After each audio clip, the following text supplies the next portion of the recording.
Kumusta yung preparation ninyo for this palarong 2025? Yung preparation naman po namin is okay lang naman po. Pinag-aandaan lang naman po namin ulit para makuha po ulit yung kampeonato po para sa NCR. As MVP last year, ano po yung inahasahan ng mga fans ninyo ngayon, lalong-lalo na yung team ninyo? Saan nyo lang po na lalaban po kami ulit hanggang dulo para makuha yung gold medalist po ulit.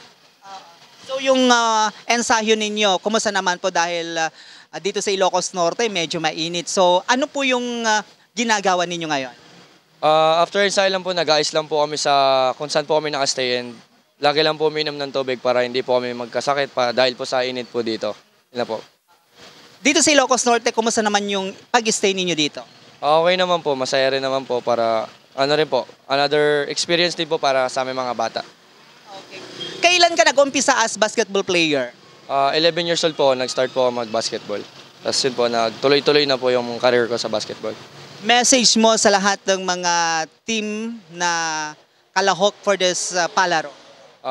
Message ko lang po is good luck po sa atin lahat and hopefully wala pong ma-injured sa atin hanggang matapos yung liga. Teammates mo? Ganyan din po, maging healthy lang po kami palagi and sana wala pong magkasakit sa amin. Yun lang po.